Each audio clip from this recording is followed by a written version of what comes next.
if Black and Hispanic-owned businesses grew proportional to their population. We would also see 14.5 million new jobs. But right now, too many of America's minority-owned businesses struggle to even get started. They struggle to access capital, tap the right networks, and integrate the technologies to help them scale. If we are to create a strong and inclusive economy, we must better support businesses to perform and compete, while also breaking down the barriers that stand in their way. Beyond the macroeconomic benefits, entrepreneurship gives people the dignity of being able to provide their own living, strengthen their communities, and build wealth for the future. Today, we'll explore how businesses large and small are faring as we come out of the pandemic and face new challenges. We'll also learn about the entrepreneurial potential lying dormant in communities of color. And you'll join us as we explore how the government and the private sector are preparing a more equitable economy for all. So let's get right into it. I'm pleased to first welcome the distinguished Secretary of Commerce, Gina Raimondo, who will be joined in conversation with one of our favorite reporters, CNBC correspondent, Ilan Mui. Following that, I'll return to the stage with Third Way's Senior Vice President for the Economic Program for a discussion with a panel of experts. But before we begin, I want to thank our partners, Amazon and Wells Fargo, for their generous support of our work and this event. So without further ado, I'll hand things over to Ilan to get us started.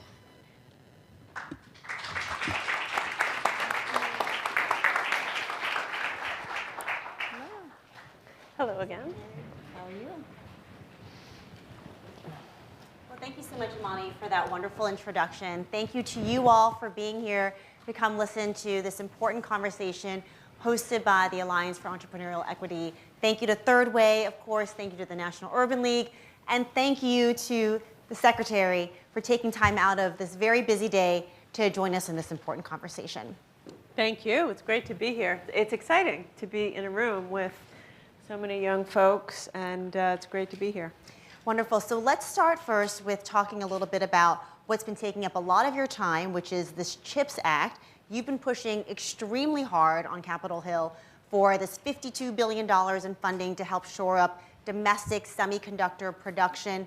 The Senate last night just took a really important vote to start moving forward with this bill. 16 Republicans joined with Democrats to get this going. Do you feel confident now that this legislation, which many businesses said is critical to the future of the American economy, do you think that's going to get passed? I do. I think the House will pass it next week, and I hope it is in the House, as it was in the Senate, a big bipartisan vote. It's, you know, as you just said, this is critical for innovation. Every tech company, every business is a digital business, really. Now everything is a digital business, and everything digital requires semiconductors, and we don't make enough in America. So this is vital for innovation, economic activity, entrepreneurship, national security, and I think that's why you saw 64 votes. You know, 64 votes, more than a dozen Republicans, almost all the Democrats. People are saying this is bigger than politics, bigger than partisanship. So anyway, yes, I'm hopeful that it passes the House next week, knock on these blue chairs, and then off to the president's desk. I will say, related to what we're talking about here, if you look at the tech sector, the semiconductor sector, it is startlingly white male. And now that we're investing $52 billion of the people's money, which the Commerce Department will be investing in partnership with the private sector, it's a big opportunity to make sure that we increase the diversity while we're making these investments. Diversity of workforce. Right. So you say this is an opportunity as long as we make sure that the money is invested in the way that Congress is intending these companies to use this money. There has been some criticism from both sides of the aisle. Senator Bernie Sanders was the only Democrat who didn't vote for the bill. That this is just a corporate handout, essentially. So are you comfortable with the guardrails that have been put into this bill to ensure that companies are using the money the way they're supposed to? Yes, yes, yes. There are strong restrictions on what they can use the money for. They cannot use the money for stock buybacks. They cannot use the money to build manufacturing facilities in other countries. There's really strong guardrails around no investments in China. And by the way, there's a clawback provision. So in the Commerce Department, we will be administering this. So if these companies do use it in ways that they aren't supposed to, we'll take the money back. You know, there's a strong clawback provision. So look, I don't love, be very honest, I don't love giving big profitable companies taxpayer money either, except it's a necessity. Because right now, we don't make any leading edge semiconductors in the United States of America. None. We buy 90% from Taiwan. That's an untenable place to be for our national security. And every other country, not every other, many countries around the world are providing incentives. Like, there's no question these chip companies are going to expand. They have to meet demand. The only question is, will they expand in the United States? Or will they go to France, Germany, Singapore, South Korea, Japan? All of those countries are already giving these incentives. So it's about competing, but it's really about national security. So let's assume the best, that this bill gets passed both chambers, the president signs it. You've talked a lot about the national security importance of getting this done. You've talked about the importance to inflation. That's been another big sort of messaging around this bill. But how many jobs would this bill actually create? What could we see here in America? Yes, such a great point. I would say hundreds of thousands. Hundreds of thousands of jobs from this one piece of legislation. Yeah, I really believe that. And let me tell you why I think that. First, immediately you'll create a lot of jobs building these facilities. So Intel, by the way, these are gigantic facilities, like many football field size facilities. So each facility takes years, and they're complicated. So they take years to build, and there'll be thousands of people, you know, in the building trades, building these facilities. Importantly, very importantly, and I've told this to all the building trades and the apprenticeship programs, they better not be all white men building these facilities.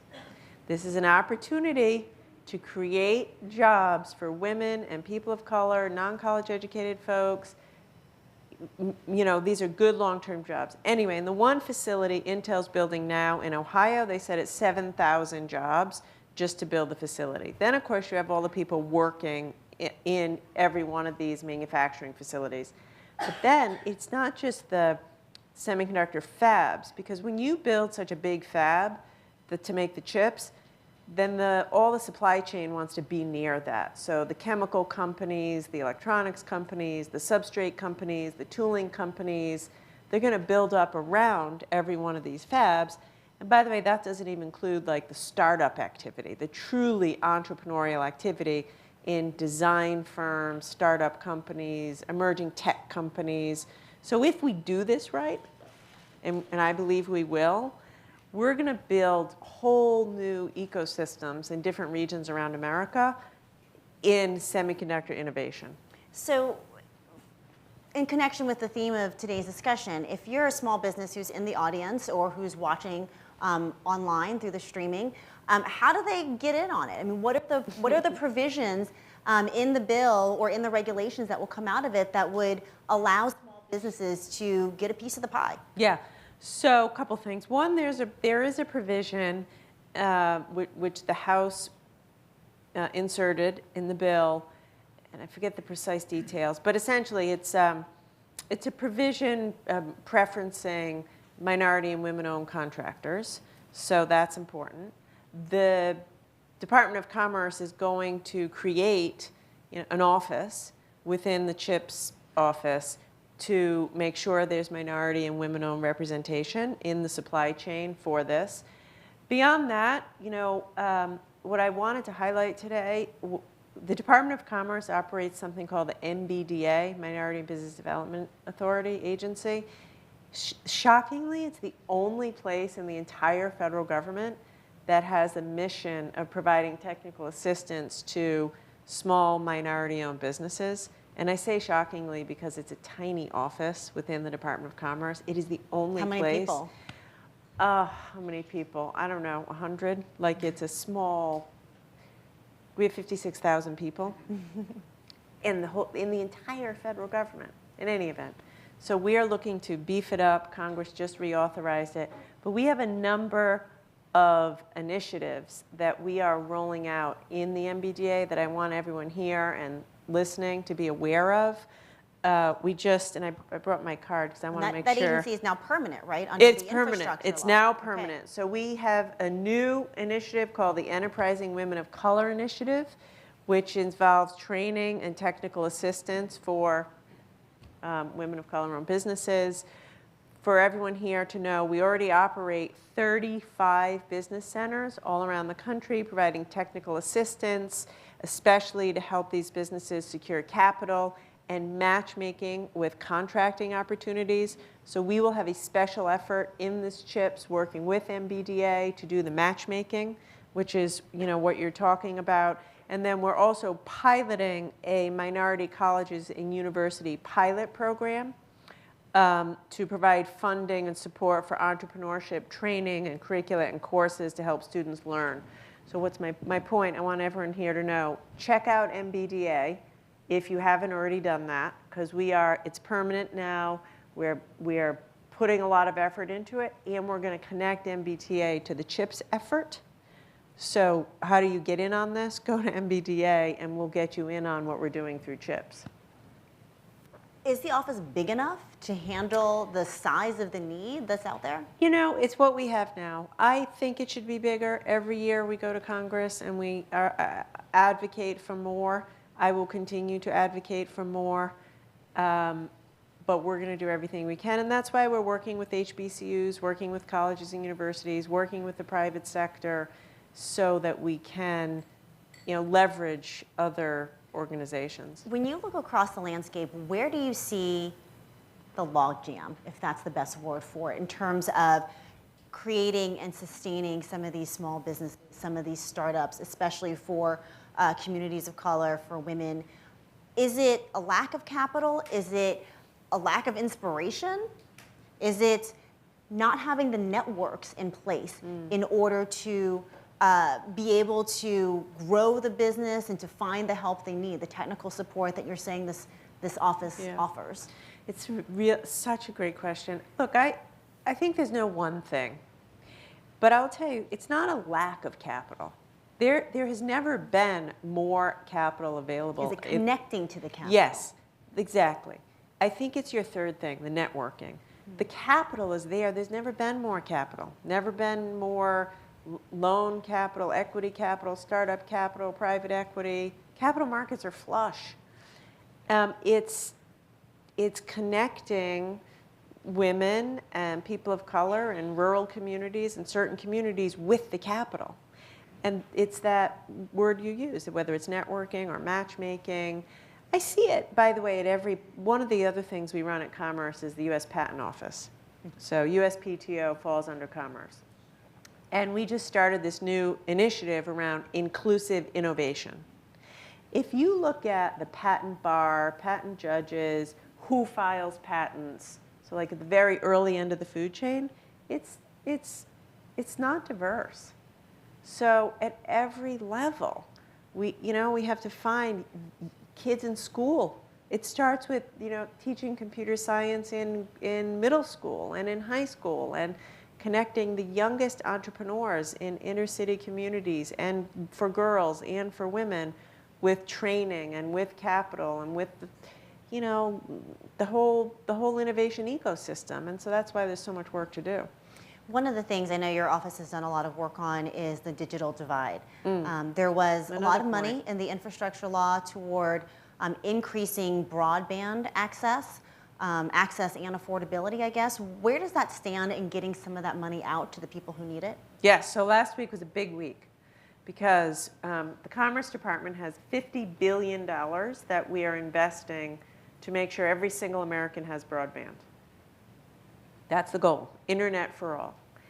And last week, we received applications from every single state and territory for broadband grants. Now, the reason I'm so excited about that is because it's really unusual that every single state and territory would apply by the deadline.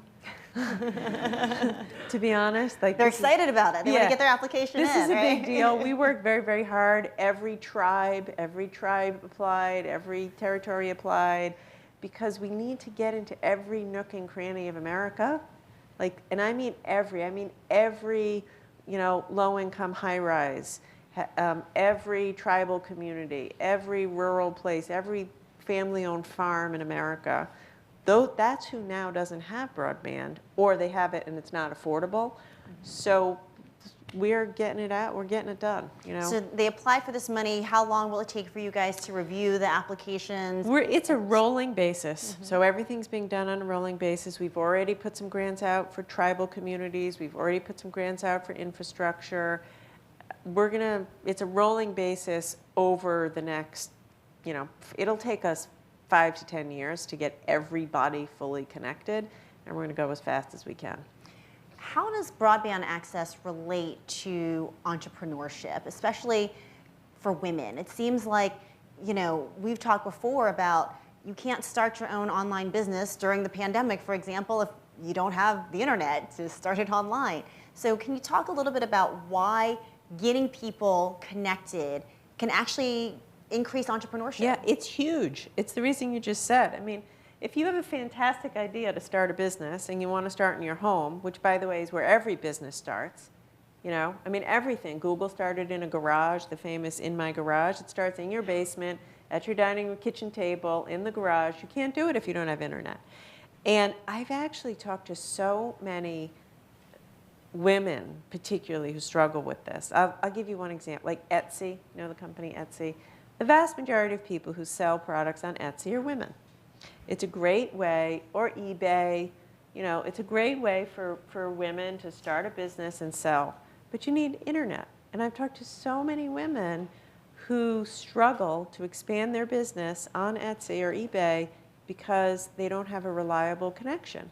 So you talk to women who are like, I'm on the phone or I'm on Zoom, and it cuts out. So I have to leave my house, drive down the street, run to the top of a hill. I'm not making this up, that's what they tell you. Leave the house, drive down the street, run to the top of a hill where I finally have a connection to finish the transaction. I mean, how are you gonna build a business that way? Oh, and by the way, I have 2 kids at home. So it's a huge barrier. Your office has also worked on supply chain issues quite a bit. That's something that a lot of small businesses are struggling with. Can they get the parts they need? Can they get the inventory that they need? And if they do get it, when are they going to get it? Right? Because often maybe it comes, but not at the moment that you need it. What can the Commerce Department do to help unclog some of the blockades we've seen in the supply chain? This is a tough one. You know, the private sector runs supply chains. The government doesn't, whether it's shipping companies, trucking companies, the companies that make this stuff. It's all private sector, so there's only so much we can do. What we are doing is we've trained, for example, a lot more truck drivers. Secretary Walsh's team has done such a good job on this. They streamlined the entire process to become a truck driver, for the training, to get trained and to get a commercial driver's license to become a truck driver. It's gone, I don't know the exact details, but it's, you know, been cut in half the amount of time and process. So as a result, we have more truck drivers, trucks move goods. That was a huge bottleneck we had. And it rears its head everywhere. like for example, logging for paper goods and furniture goods. The reason they shut down is not enough truck drivers to drive the trucks for logs. I didn't know this. These are the things you learn when you try to do this. Just truck drivers to move freight. Ports, same thing. It's a manpower issue. So they've done a fantastic job making it easier to get trained there. We're leaning on, what's it called? Shipping companies.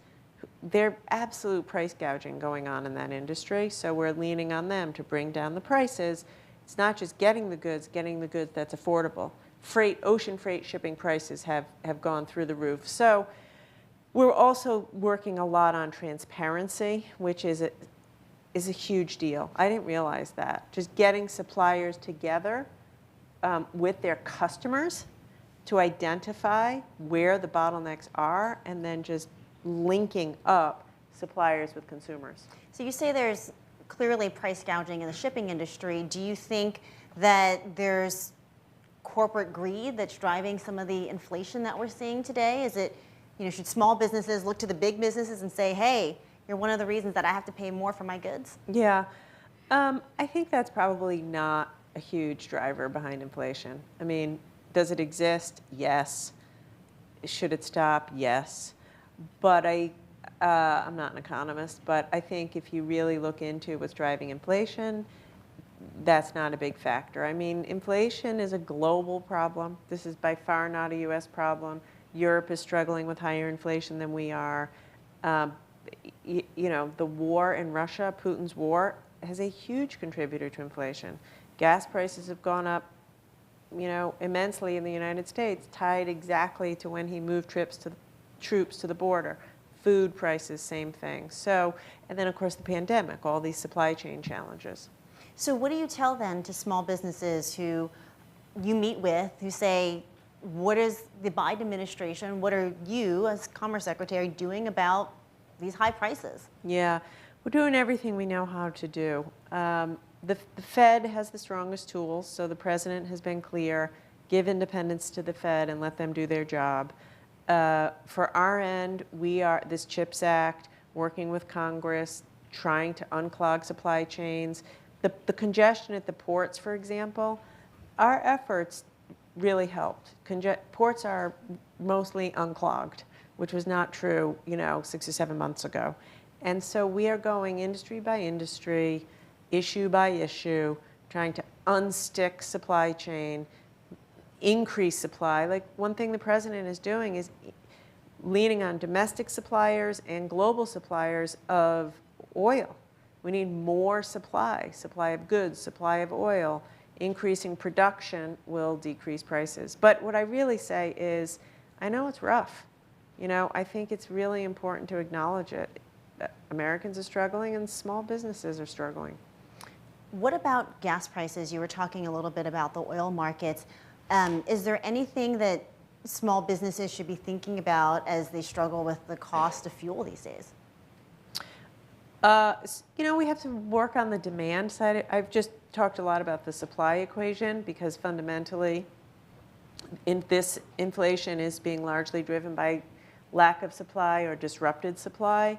But there is also the demand side of things, which is to say we all have to start thinking about how to use less.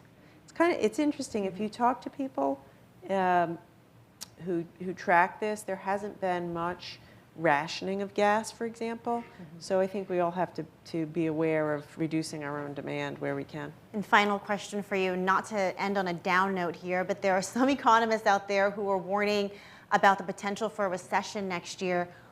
What do you say to small businesses who wonder, or entrepreneurs who wonder, is this the right time to take a risk or take that leap of faith when we could be facing a difficult economic environment over the next year? Absolutely. So 2 things. Just do it. That's what your advice is. Exactly. Definitely. 2 points. One, I don't subscribe to that view. In fact, I was recently with the CEO of a big successful tech company, and he said, I don't see any evidence of a big recession coming. It's like we're trying to talk ourselves into it. The labor market is strong. The American consumer's balance sheet is strong. Demand is up. Inflation's a big issue. I'm not pretending that. and it will have some choppy waters, but I don't think we're going to see a deep recession. But secondly, actually, if you study this, some of the very best companies in America were started during recessionary periods. You could argue it's the best time to start a company because you have good discipline. If you start companies in really frothy times when money is easy, you sometimes don't have good discipline. Whereas if you start in the down period, you keep your belt tight, you conserve every dollar, you're capital efficient, and you're scrappy, and then when we come out of it, you're ready to go with your product. So, as I said, I'm not bearish, but even if I were, great companies start, there's lots of studies on this, in the depths of a recession. So the bottom line is, it's a great time to start a business in America. If you have a good idea, if you have the fire in your belly to do it, I'd say get out there and do it, and let us help. Come to MBDA, come to the Department of Commerce, go to the SBA, help you get matched up with the capital, because I think by far the best thing America has is our spirit of entrepreneurship. It is unparalleled in the rest of the world, and I think we got to unleash it, and you all have a big role to play. Necessity is the mother of invention. Totally true. Totally true. Secretary Raimondo, thank you so much for your time today. We really appreciate it. You good? See you. Bye. Bye. Bye. Folks, that was a great conversation. We are going to be doing a quick chair swap and mic swap, but here's what I need everyone to do while we're doing that. Everyone grab your phones. I never tell people to get their phone at a Third Way event because I want people paying attention, but get your phone out, open up Twitter, and I want you to follow the Alliance for Entrepreneurial Equity. And to make it really easy, we put the handle right here, AE Equity. Give us a follow. It's the best way to learn about our new research, our events, and other things we're doing. And we will get started with the next panel here in just about a minute.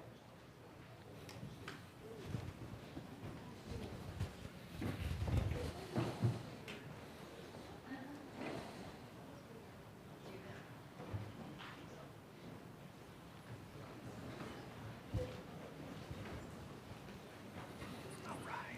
Why don't we come on?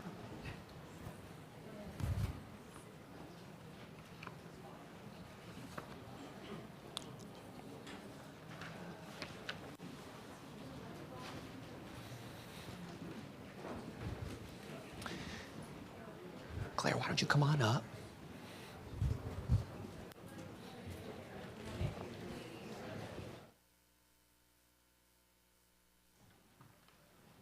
All right, now it's time to close down Twitter, and you can put down your phones. But thank you for doing that. I'm Gabe Horowitz with Third Way. I run the economic program here.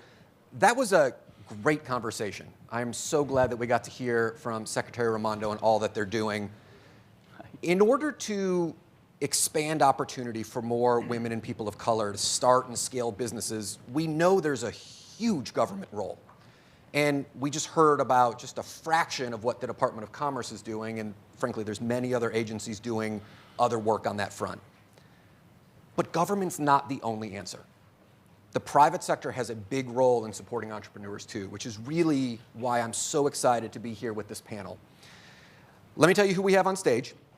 We have Claire O'Donnell, Director of Selling Partner Communities and Small Business Empowerment at Amazon. We have Ruben Barales, Senior Vice President of External Engagement for Diverse Segments, Representation and Inclusion at Wells Fargo. And you guys have already met Amani Augustus, Director of the Alliance for Entrepreneurial Equity. So, guys, when we talk about the private sector role, let's start macro. And let's look at the state of entrepreneurship. Then we'll get into some specific initiatives that are happening in this space. And then at the end, I want to tie it all together about what this means for policymakers and other thought leaders in the audience. Sound good? Great. So, big picture, I see two competing trends. On one hand, small business creation, new business creation is up. It's going gangbusters, and that's wonderful. But according to research from Amani and our team, only 2% of the employer businesses are Black-owned. Only 6% are Hispanic-owned. And men own 3 times the number of businesses than women. So, Claire, I want to start with you. What's your take? What's the state of small business right now? How do you see it? I mean, I could probably talk about that all day, but I'll try and be brief. You know, what I'm hearing from the selling partners who sell on Amazon is concerns, you know, inflation, supply chain, top of mind for all of us right now. But I'm also hearing a lot of optimism. And so recently we had Prime Day. Some of you may still have packages coming your way after you made a few purchases. And it was the biggest Prime Day ever for the small and medium-sized businesses who sell on our store. And that at a macro level gives me a lot of optimism. And then I'm a smidge biased because my team created it. We have a podcast called This is Small Business, which features some of the individual stories behind some of those selling partners, like Eva Jane has a makeup company, Quora, King has a Young King hair care, and I guarantee if you listen to that podcast, you will feel tremendously inspired by the state of small business and entrepreneurship in America and the stories these brands have to tell. Ruben, let me ask you the same question. When you think about small business owners, what makes you optimistic? What makes you worried? Right. How are you seeing things these days? So when I think of small business owners, I think of my parents. So they immigrated to this country from Mexico. They were manual laborers, didn't have any education, and eventually my father, you know, took his trade and became a roofer, and we ran our huge roofing enterprise from our kitchen table in our garage. And my dad was basically self-employed, but you know, had a roofing company. My mom, back when Silicon Valley was known as the Valley of Heart's Delight, we had a lot of canning factories and all. She worked in those canning factories, and eventually she opened a small coffee shop in our neighborhood. You know, I didn't realize it at the time, but they were giving me lessons in entrepreneurship. And it's number one, very tough. Number two, it was just a daily grind. It wasn't like, hey, we're going to get rich, we're going to, you know, do an IPO, or I mean, it was just, you know, this is what we do to live. But it gives me a sense of optimism because, you know, seeing that they could do it, and I mean this in the best way, anybody can do it. You know, you can start a business, you can grow a business. But I think the difference is, had they had a little bit more knowledge about how to grow a business, they would have been not just self-employed, I think they would have been creating and growing something for the future. So, and then you look at some of the folks that are here today and some of the young entrepreneurs that I see, diverse entrepreneurs, and you can't be anything but optimistic because, I mean, the future's ahead of them. And with all the resources out there now, as the Secretary was saying, with capital, there's so much capital, it's that connection, though, that really makes a difference. So I'm optimistic. I know right now, you know, we're all talking about recession, we're all talking living inflation. So those are real life challenges, but I take the long view and kind of like the Secretary again was saying, now might be a good time to look at, you know, how do you develop a business plan and how you start something because, you know, we live in cycles and we'll be out of a depressed cycle or recession soon enough, especially for some of these young entrepreneurs. Yeah. Amani, I want to bring you into this. What's your take on the state of entrepreneurship right now? Yeah, thanks. Well, I think COVID's impact can't be overstated, right? Like small businesses were hit really hard. And even today, 1 in 4 small businesses report being in a good financial condition. So that's not great. But I think there are still a lot of bright spots. Gabe, as you mentioned, at AEE, we're looking at business formation in communities of color. And what we found is that in majority Black counties, business creation is up over 100% prior to, you know, looking at 2019. And so we've actually eclipsed pre-pandemic levels of business creation. So that's fantastic. When I think about what makes me optimistic and what worries me, it's kind of one and the same, which is boils down to one word, which is opportunity. I think we should be concerned about creating the conditions for small businesses to have the greatest opportunity possible. And we know that businesses, you know, only 50% of businesses make it to their 5th year. And a lot of the businesses that were created in the COVID era are not going to be around next year, unfortunately, or in 5 years or 10 years. So we need to be thinking about how we can create the conditions for success because the businesses that endure are the ones with those conditions: access to credit, customers, and the technology to scale. So one thing, that I am optimistic about, though, is this conversation we're having. There's conversations much like it happening across the country. And it feels like this moment that we're in is more than just a moment, and there's a lot of opportunity on the table. So I think if we are able to take hold of that and really realize the potential that there is in entrepreneurship to strengthen our communities and close some of the gaps that we've been talking about, that we'll be just fine. That's great. I want to pivot now to the role of large businesses. We've been talking about small businesses, but Ruben, let me start with you. Why should large, successful entities be interested, be helpful, want to support businesses that are just starting out? Well, for Wells Fargo, it's a real simple equation. We have about 3 million small business customers, which is about 10% of all the small businesses in the country. Small businesses employ almost 50% of all private sector employees in the country. We're a consumer bank, so those are consumers. Those are bank customers. Those are Wells Fargo customers. Small business is big business for companies like Wells Fargo. I mean, that's the bottom line. So the success of small businesses really helps create the success of a company like a Wells Fargo. We're, for example, the #1 bank helping Latino families purchase homes in the country. Well, a lot of those home owners become entrepreneurs as well. So it's all connected. It's all part of this ecosystem. And so the healthier the general economy is, the healthier large businesses are, and that means having healthy small businesses as well. Claire, what do you think? What's Amazon's view on the need, and why do you support these new and emerging businesses? Yeah, I mean, for us, I think similar to what you were saying, small business success is our success. It's 60% of products that are sold on our store. And so we care because our customers care. And our customers, increasingly, as we were going through COVID and even as we've started to come out of COVID, customers really care more about shopping their values. They want to shop small. They want to shop local. They want to shop Black-owned businesses. And we play an important role, I think, in connecting them, not just with the small businesses in their community, but the small businesses in every community in the US. And we recently launched, actually, a small business badge that you can see whether you shop on the app or on desktop that tells you if you're buying from a small business. And that's been a hit both with the small businesses who want to connect with the customers in our store, but it's also been a hit with our customers who want to shop small more. Amani, I want to come back to something you said, which was there's conversations happening, and it gave you a sense of optimism. AEE was created to shine a spotlight on these issues, both in conversations like this and others that are happening across the country.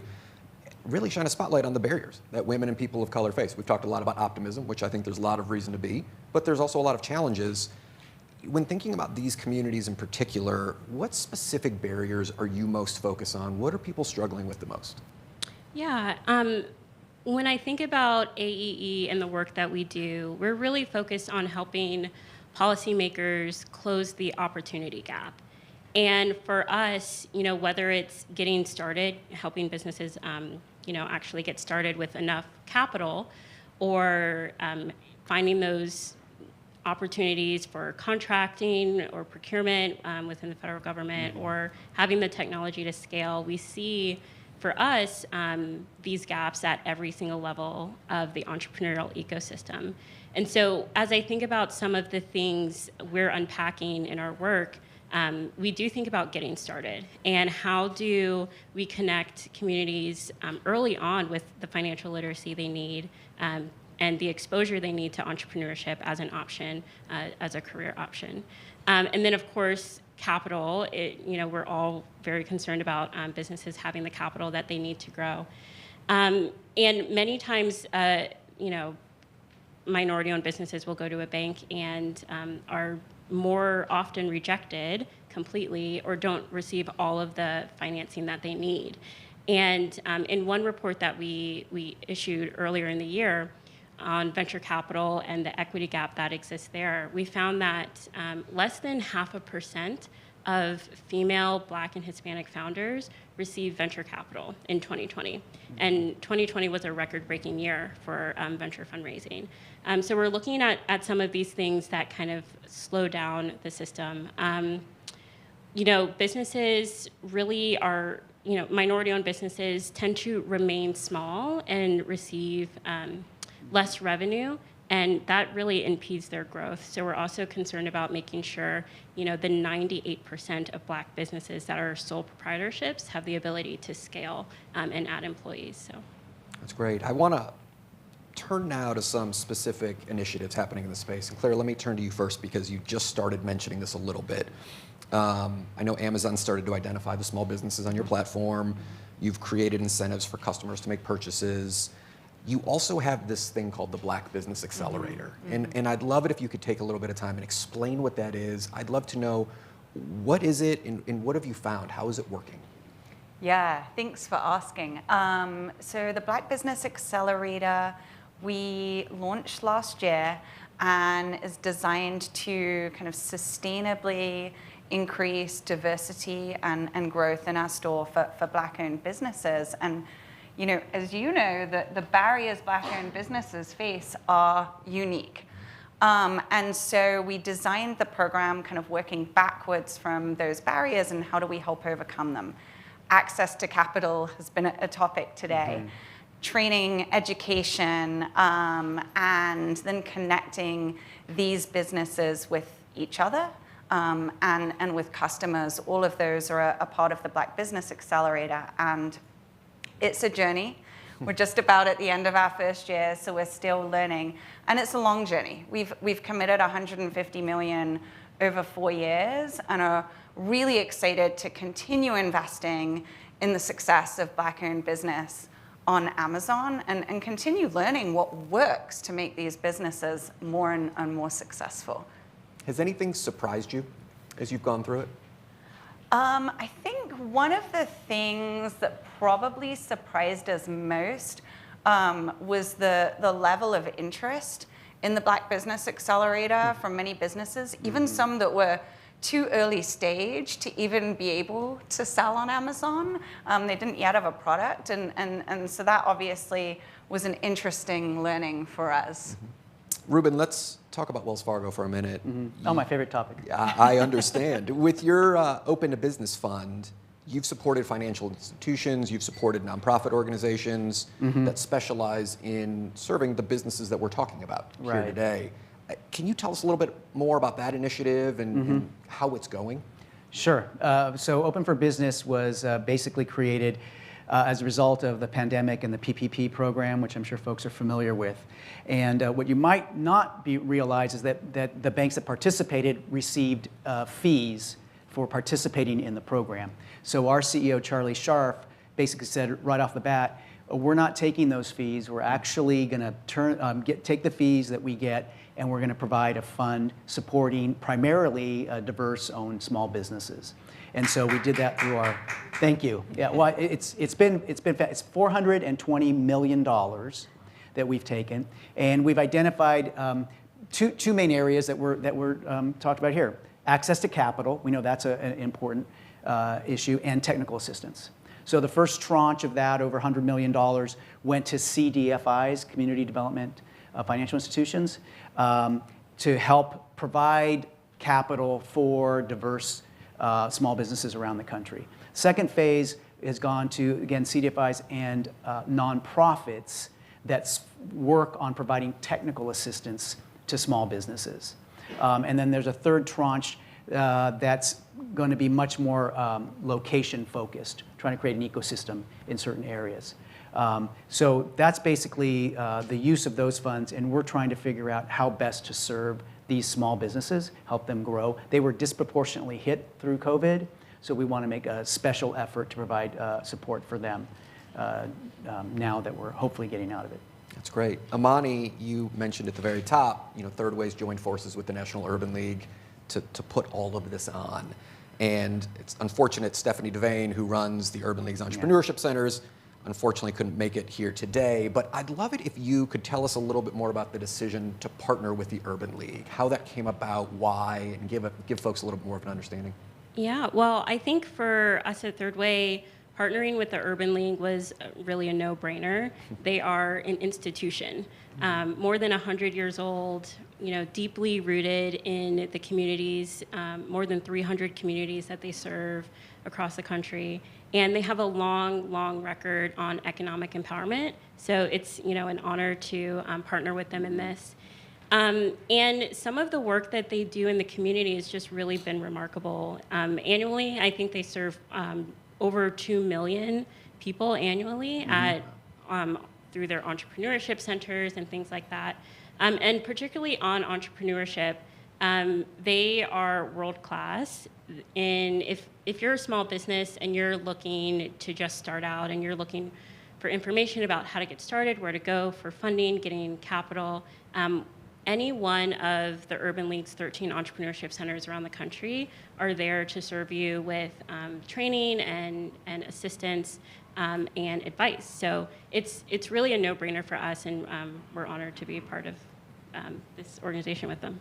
That's great. Let's talk a little bit about what all of this means. We have I'm not going to point at any of you individually, but we have a lot of policymakers in the audience, a lot of policy experts, policy specialists. And I want to get your guidance on how we help small businesses going ahead. And Ruben, let me start with you. Are there lessons that you or your colleagues have learned over the last 2 years of the pandemic about helping small businesses? Are there things that folks here should take away? Well, yeah, I think one is you need to identify them, and there's a whole policy discussion that I will not dive into related to that in terms of mandating that. But you need to be aware that there are special needs. When PPP rolled out, it was a challenge. One of the biggest challenges was for small, diverse, women-owned businesses to figure out how to get access to it, right? And then Congress did did carve out basically a period of time just for basically for small businesses. So I think you need to do that. I think you need to pay special attention. You need to disaggregate the data. You need to take a look and see not just our diverse businesses getting access to capital, but our Black women-owned businesses, our Latina-owned businesses. So really disaggregate that data so you can really see where we need to do more. And then I think you really have to get into the grassroots. We talked about the small percentage of diverse small businesses, right? Well, when the neighborhood I'm from, and some of the neighborhoods that I know some of these people are from, basically 100% of the small businesses are minority owned, right? So it's not like we don't know where they are. We don't know which census tracts they're in. So it's really doing a deep dive and figuring out how to get that technical assistance and capital into those census tracts, those neighborhoods that need it. I want to build on that and Claire, ask you, access to capital is a huge piece. We've heard that literally throughout the afternoon here. But so is providing technical support and guidance and mentorship and making that connection. Claire, what should we be doing outside of the capital piece? Yeah, I think as you think outside of capital, I think finding entrepreneurs where they are and helping give them, access to the training, the education, the networks, as you were kind of touching on a little bit, Ruben. And I think the Small Business Administration's Community Navigator has done a really good job at addressing kind of those structural issues that are impacting these small businesses. And then I think the other piece is the Digital Alliance, which we're a member of and is really focused on that educational piece. So I think they're all really important. And then I think there's a piece around, at least for the small businesses that I speak to, how do we help them reach customers where they are? And if I think about the world of retail specifically, customers are shopping online more and more. They're still going to stores, particularly as we all get more comfortable socializing in person again. But I think helping a lot of these small businesses reach those customers where they are and navigate that multi-channel strategy, because it's no longer an either or, it's an and equation, and that's a different skill set. And then a lot of the small businesses, the very small businesses I speak to, they're really great at building great products or building a brand or building those connections with customers, but they're not necessarily the supply chain expert, managing the logistics network, or managing kind of order volume. And that's where I think some of the things that Amazon offers to our selling partners, like access to fulfillment by Amazon, can be really important in helping them focus on what they do best and that no one else can do for them, while also kind of leveraging those capabilities that might otherwise be only available to those big businesses. That's a great point. Amani, we hear from policymakers all the time coming, asking for advice. What would your advice be to federal policymakers, state and local, who, when it comes to this space? Yeah, I think there's a few things I would say. First, we've talked about access to capital, and that is essential. That definitely keeps the engine running. But like I mentioned, there's an entire ecosystem that has to surround a business and an entrepreneur if they're going to be successful.